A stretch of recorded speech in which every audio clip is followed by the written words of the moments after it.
The US dollar gained ground on Friday to mark its biggest weekly gain since early April, as investors worried about a slowing economic recovery, rising COVID infections in Europe, uncertainty about US stimulus and the upcoming elections.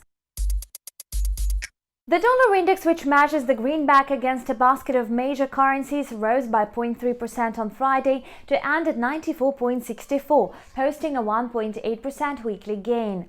With so much for investors to feel uncertain about, analysts see increasing volatility ahead of the November 3rd US elections and, as a result, more demand for the dollar.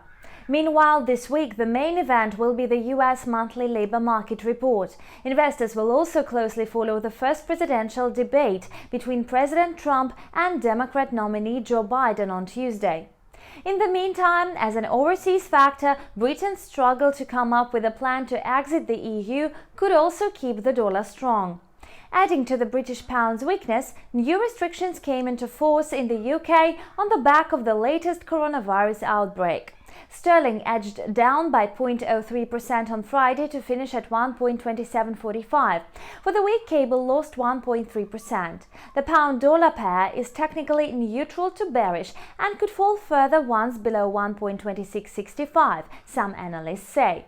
Meanwhile, the euro had its largest weekly fall against the dollar since early April. The shared currency was down by 0.4% on Friday to close at 1.1630 after hitting a roughly two-month low.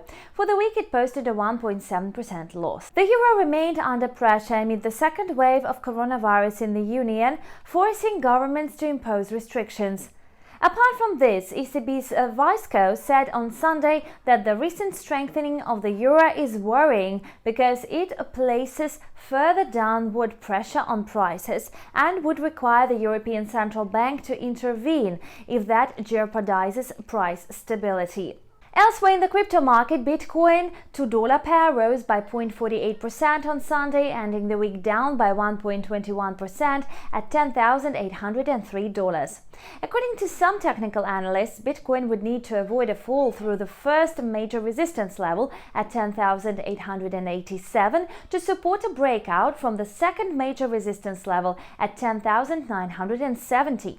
Barring an extended crypto rally, the second major resistance level and resistance at $11,000 would likely cap any upside. Meanwhile, in commodities, oil fell last week amid growing concerns that another wave of coronavirus pandemic will spark tighter lockdown measures and further stifle crude demand. Brent for November dipped by 0.05% to end at $41.92 a barrel on Friday. The contract lost 2.9% for the week. Meantime, WTI for November delivery edged lower by 0.15% to settle at $40.25 a barrel, marking a 2.1% fall on the week.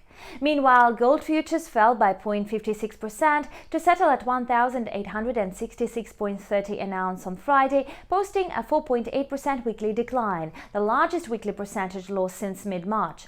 Still, according to analysts, the outlook remains positive for gold in the long term on growing COVID cases. Also, high geopolitical uncertainty could keep the yellow metal above $1,700 per ounce price level in the midterm. You've watched the combined review of currency and commodity markets with me, Anna Kasatkina. Subscribe to our YouTube channel to keep track of all the latest financial events together with us. Thank you for watching and stay tuned.